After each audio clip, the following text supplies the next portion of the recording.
Bismillahirrahmanirrahim. Dear students, Assalamu alaikum. Today I'm going to start the basic course of financial accounting, and here are my own notes in which I have tried to elaborate the accounting cycle. ये जो है मेरी एक approach है और it is based on the text books, तो उसमें से मैंने समराइज़ करके आप लोगों के सामने एक ही अपनी जो है वो अकाउंटिंग साइकिल की अप्रोच पेश की। So accounting cycle, as you all know, there are many steps and I have related these steps like journals, ledger accounts, trial balance, adjustments to the various recording, summarizing and reporting phases of the financial accounting. I have related these steps to the definition of the financial accounting. Financial accounting, what is financial accounting?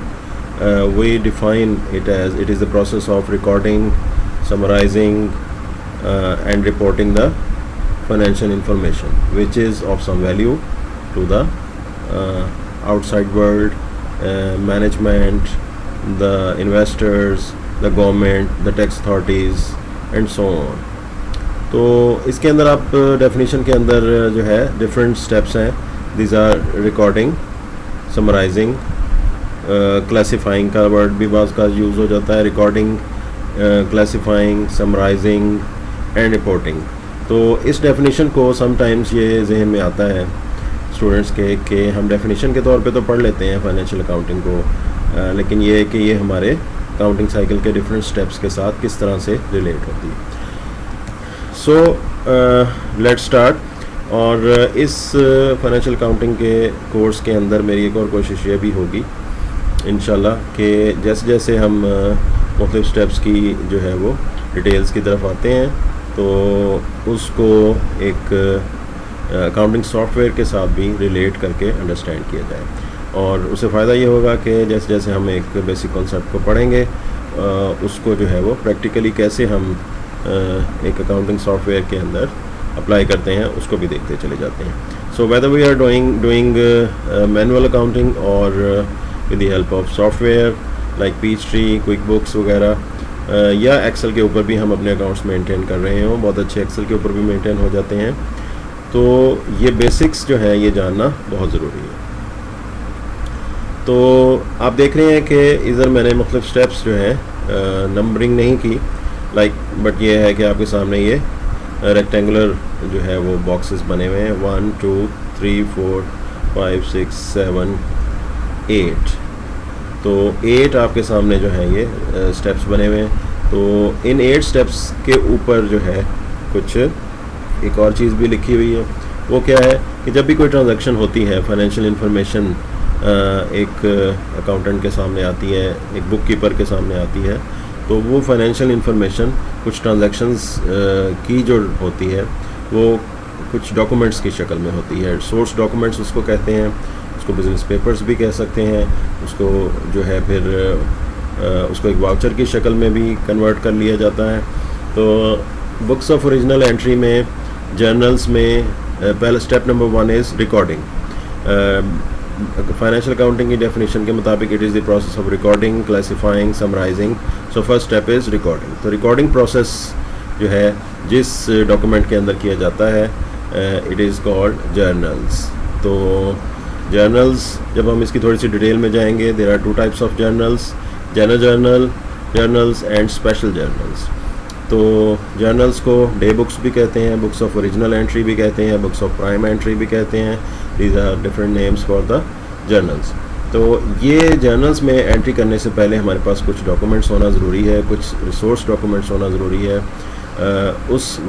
जब हमारे पास वो document होंगी उसी की बुनियाद पे उन्हीं financial information को, उन्हीं फाइनेंशियल ट्रांजैक्शंस को हम जर्नल्स में रिकॉर्ड करेंगे. फॉर एग्ज़ाम्पल कि एक अगर हम बात करते हैं, परचेज़ की बात करते हैं, इन्वेंटरी परचेज़ करनी है, तो उसके अंदर सबसे पहले we have to place an order. Order place करने से पहले हमारे पास कुछ कोटेशंस होनी चाहिए.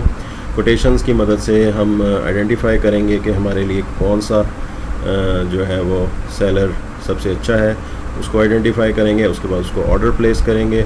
ऑर्डर प्लेस करने के बाद फिर हमें जो है वो गुड्स पहुंच जाएंगी। गुड्स पहुंचेंगी तो हमारे पास फिर इनवॉइस पहुंचेगी।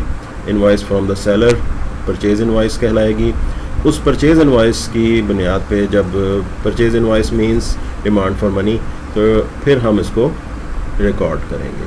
तो इट मींस कि जो भी कोई फाइनेंशियल इंफॉर्मेशन होती है वो फाइनेंशियल इंफॉर्मेशन जो है हम रिकॉर्ड करते हैं। रिकॉर्ड करने से पहले उसके लिए हमारे पास कोई सोर्स डॉक्यूमेंट होना ज़रूरी है। तो उस सोर्स डॉक्यूमेंट में इस वक्त जो मैंने आपके सामने एग्जांपल दी, इट इज़ एन इनवॉइस। और if you are familiar with some accounting softwares, तो Peachtree या क्विक बुक्स के अंदर जो है ये जो मैंने भी आपके सामने सारा प्रोसेस बयान किया, कोटेशंस, एक छोटे छोटे आपके सामने आइकन्स होंगे। उन आइकन्स में जो है for example if you are going through the purchase centre, तो अगर आप परचेज़ को रिकॉर्ड कर रहे हैं तो वहाँ पे आपके पास जो है एक छोटा सा आइकन होगा, उसके अंदर आप कोटेशंस को रिकॉर्ड करेंगे। कोटेशन से आगे बात चलेगी, ऑर्डर प्लेस होगा। ऑर्डर्स के अंदर जो है वो आपने जो ऑर्डर प्लेस किया है, परचेज़ ऑर्डर, उसको रिकॉर्ड करेंगे। वो परचेज़ ऑर्डर जो है इनवॉइस के साथ कनेक्ट होगा सॉफ्टवेयर के अंदर, और फिर उसके बाद आप उसकी पेमेंट की तरफ जाएंगे। इसकी जिस वक्त हम डिटेल में जाएंगे तो फिर हम इंशाल्लाह देखेंगे कि परचेज़ ऑफ इन्वेंटरी जो है वो किस तरह से जर्नल्स में रिकॉर्ड होती है, सेल्स जो है वो किस तरह से जर्नल्स में रिकॉर्ड होती हैं, कैश सेल्स का क्या तरीक़ाकार है, क्रेडिट सेल्स का क्या तरीक़ाकार है, and so on. So keeping in view जो है वो जिस वक्त अकाउंटिंग की डेफिनेशन के हिसाब से recording and then comes the summarising और क्लासिफाइंग।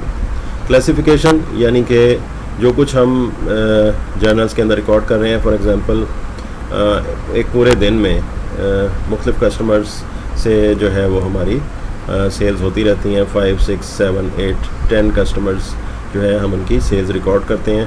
तो अब लेजर्स के अंदर हम उसको समराइज़ करके, क्लासीफाई करके, जो सेल्स कैश से रिलेटेड होंगी वो सारी जो है वो लेजर अकाउंट्स के अंदर पोस्ट कर दी जाएंगी।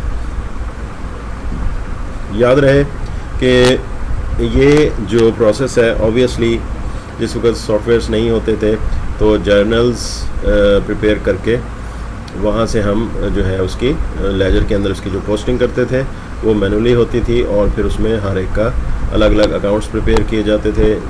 These are called general ledgers. तो जनरल लेजर्स के अंदर जो है वो ट्रांजैक्शन हो जाती थी। ठीक है जी।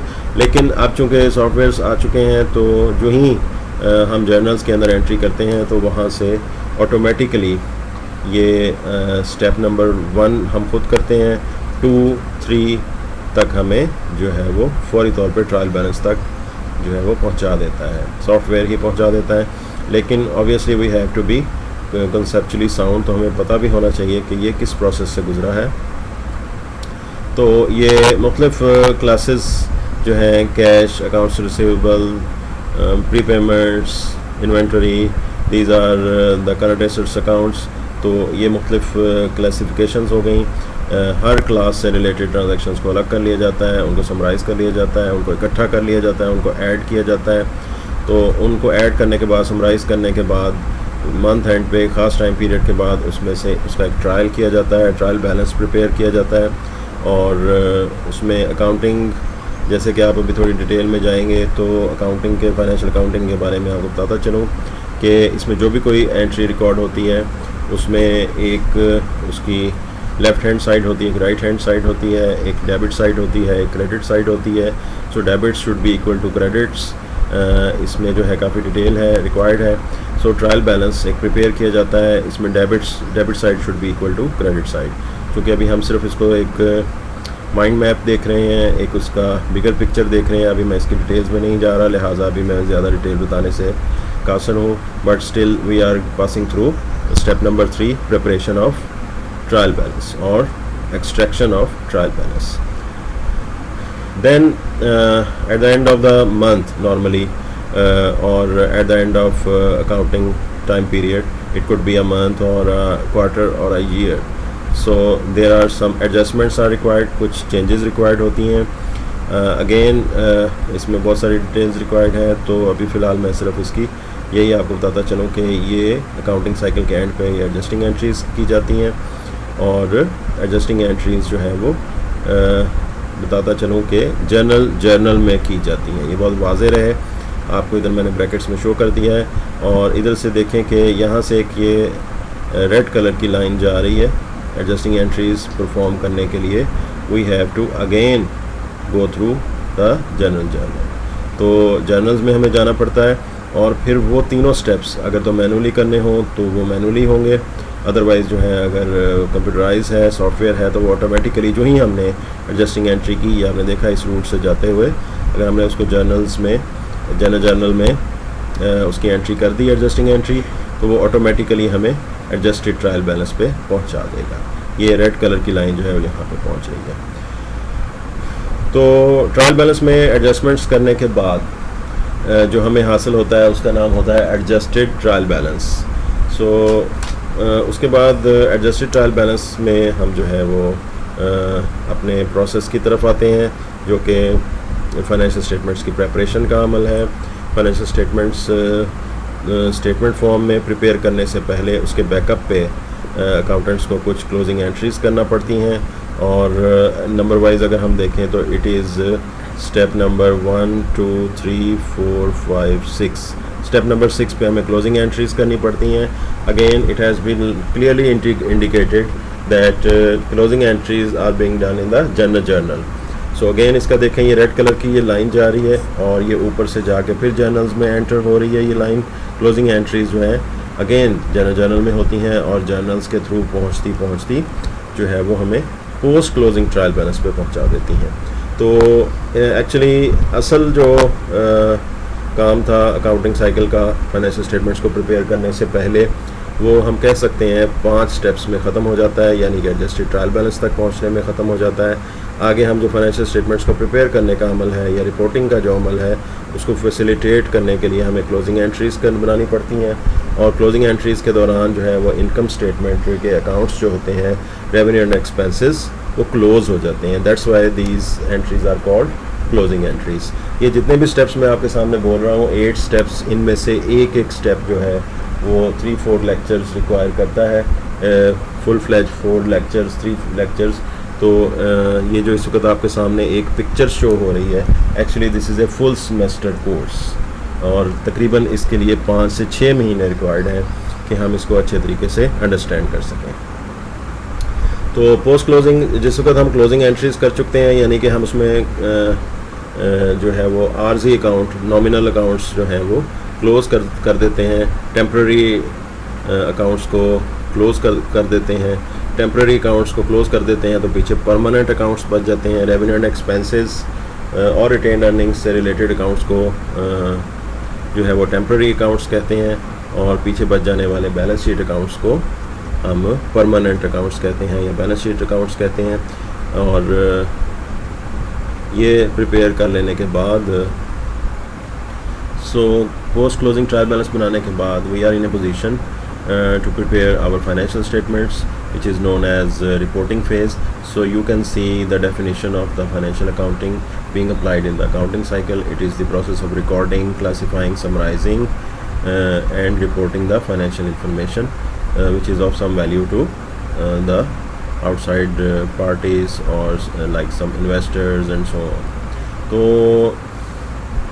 अब हम इसकी फाइनेंशियल स्टेटमेंट्स की तरफ आ सकते हैं। फाइनेंशियल स्टेटमेंट्स यानी कि रिपोर्टिंग फेज़ की तरफ आ सकते हैं। इसमें से अभी फ़िलहाल रिवर्सिंग एंट्रीज़ को मैं अभी ओमिट कर रहा हूँ। तो अभी फ़िलहाल जो है वो काउंटिंग साइकिल में एक ख़ास टाइम पीरियड में हम रिपोर्टिंग फेज़ की तरफ अभी आ सकते हैं।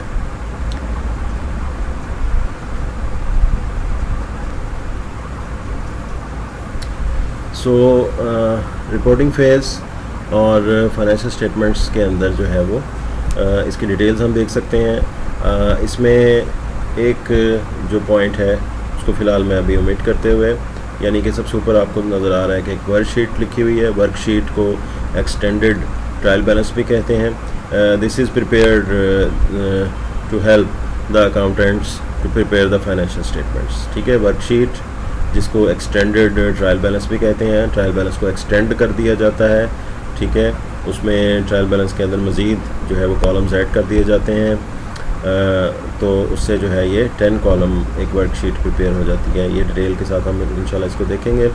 और सिर्फ इस वक्त बताना ये मकसद है कि रिपोर्टिंग फेज़ में जो फाइनेंशियल स्टेटमेंट्स प्रिपेयर होती हैं, देयर आर 4 फाइनेंशियल स्टेटमेंट्स, और जब कभी इंटरनेशनल अकाउंटिंग स्टैंडर्ड्स जो हैं वो में के मुताबिक फाइनेंशियल स्टेटमेंट्स प्रिपेयर की जाती हैं, तो या whenever there is a question set in the examination papers in the professional bodies, it is required that prepare the financial statements and relevant notes to the accounts. तो इस वक्त मैंने इसका नाम जो है वो फर्स्ट फाइनेंशियल स्टेटमेंट का नाम इनकम स्टेटमेंट पे ही लिखा हुआ है, बट इसका जो सही नाम है जो कि इंटरनेशनल अकाउंटिंग स्टैंडर्ड्स जो है वो रिक्वायर करते हैं या उन्होंने मेंशन किया हुआ है, इसका नाम स्टेटमेंट ऑफ प्रॉफिट और loss and other comprehensive income जो है वो लिया जाता है। सो स्टेटमेंट ऑफ प्रॉफिट और loss and other comprehensive income statement number 1 हो गई। उसके बाद statement of changes in equity या statement of owner equity prepare की जाती है, और उसके बाद स्टेटमेंट ऑफ फाइनेंशियल पोजीशन, जिसको रफली आप लोग निक नेम करते हैं बैलेंस शीट के तौर पे। तो और फाइनली स्टेटमेंट नंबर 1, 2, 3 की मदद से statement of cash flows prepare की जाती हैं। So this is road map और a bigger picture of the accounting cycle. ये वो कुछ है जो कुछ अकाउंटिंग साइकिल के अंदर प्रिपेयर करना होता है, और ये फाइनेंशियल अकाउंटिंग के बेसिक कोर्स का जो है वो एक आपके सामने मैंने एक नक्शा पेश किया, एक व्हाट टू डू, जो कुछ भी करना है, whatsoever to be done in the accounting cycle, ये मैंने आपके सामने एक उसकी समरी पेश की है। So slowly there are some details, there are basic concepts, there would be a few lectures on the basic concepts, and then we are in a position to proceed for preparation of the different statements and different steps in the accounting cycle. So till then, Allah Hafiz.